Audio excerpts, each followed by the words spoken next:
अब हम करेंगे बच्चों थ्योरम 8.2।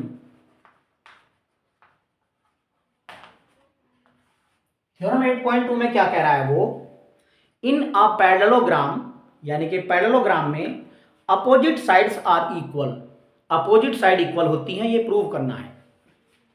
तो एक पैरेललोग्राम ले लेंगे, ये हमने पैरेललोग्राम ले लिया, ए बी सी डी। हमें प्रूव क्या करना है बच्चों, अपोजिट साइड इक्वल है। चलो सबसे पहले लिखेंगे गिवन, गिवन में लिखा जाएगा A B C D is parallelogram, ये आ जाएगा बच्चों गिवन में। इसके बाद लिखा जाएगा टू प्रूव, टू प्रूव में बच्चों वो लिखेंगे जो हमें प्रूव करना है, अपोजिट साइड्स आर इक्वल, यानी कि A B equal to D C, और दूसरा प्रूव करना है A D equal to B C, ये हमें प्रूव करना है। चलो प्रूफ करते हैं बच्चों, कैसे प्रूफ करेंगे देखिए बच्चों। सबसे पहले हमें इसको प्रूव करने के लिए इसका एक डायगोनल मिलाना पड़ेगा। डायगोनल मिला के, जैसे हमने थ्योरम 8.1 में किया है, दोनों डायगोनल, सॉरी ये डायगोनल मिला के इन दोनों ट्रायंगल को कंग्रेंट दिखाना है सबसे पहले। जब ये ट्रायंगल दोनों कंग्रेंट हो जाएंगे, फिर सीपीसीटी वाले रूल से आराम से अपोजिट साइड जो है इक्वल आ जाएगी। चलो करते हैं पहले। In triangle ADC and triangle, फिर वही बात आएगी बच्चों, जरा उसी क्रम में लिखना है। जब हम इसको कंग्रेंट प्रूव करेंगे तो इसका जो सी है वो तो आएगा ए पे, तो इसको लिखेंगे सी, और डी पे आएगा बी, तो बी, और इस वाले का ए आएगा सी पे, ए आएगा यहां पे, तो इसको एडीसी लिखेंगे, इसको सीबीए लिखेंगे। इन दोनों ट्रायंगल में तीन पार्ट इक्वल लिखो। अब बच्चों तीन पार्ट इक्वल क्या लिखे जाएंगे, जब ये पैरेललोग्राम है तो पैरेललोग्राम में अल्टरनेट इंटीरियर एंगल इक्वल होते हैं, this angle equal to this angle, and बच्चों this angle equal to this angle. हाँ, यानी कि सबसे पहले तो लिखो बच्चों एडीसी ट्रायंगल की साइड एसी, इसकी साइड एसी, इसकी साइड सीए के बराबर है। कहां से आया, कॉमन, ये कॉमन साइड है दोनों में।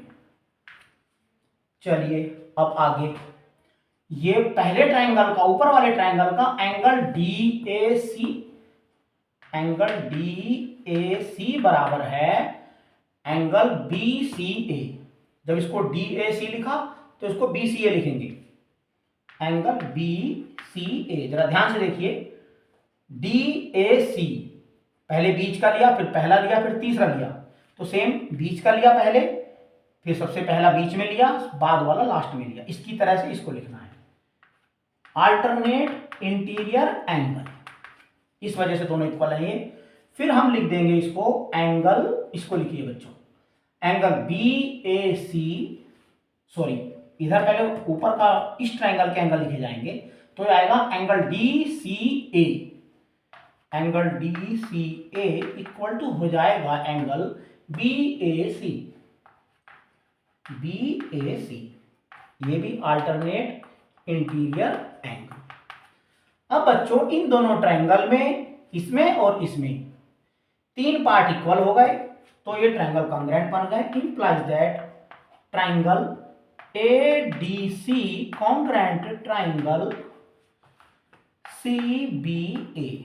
कौन सा रूल लगा, वो रूल लिख दीजिए बच्चों। एक साइड आई, उस पे दो एंगल आए, तो by A S A, angle side angle. अब दो ट्रायंगल कॉन्ग्रेंट प्रूव हो गए। अब तीन पार्ट तो इनके हमने बराबर लिख दिए, और बचे कितने, तीन पार्ट, वो तीन पार्ट सीपीसीटी से बराबर होंगे। तो अब लिख दो इनको बच्चों, बेटा ये बचे हुए पार्ट है इसके, A B equal to D C, भाई इस वाले एंगल का ये ऐसे लिख दो, जब पहले इसके एंगल की लिखते हो तो AD equal to BC, AD equal to, इसको AD लिख रहे हो तो इसको C भी लिख दो, चाहे एक ही बात है, चाहे CB। यहां पे ऑर्डर में लिखना जरूरी है, प्रूफ करने के बाद, कॉन्ग्रुएंट प्रूफ करने के बाद आप किसी भी ऑर्डर में लिख सकते हो, कोई दिक्कत नहीं है। अगर ऐसे भी लिख दोगे तो भी ठीक है, वैसे लिख दोगे तो भी ठीक है। AD इक्वल टू BC लिख देते हैं, चलो उसको सीधा बच्चों, कोई दिक्कत नहीं है, आपको कंफ्यूजन ना हो। यहां पे AD इक्वल टू BC और DC equal to AB, DC equal to AB, proved हो गया, ये भी प्रूव।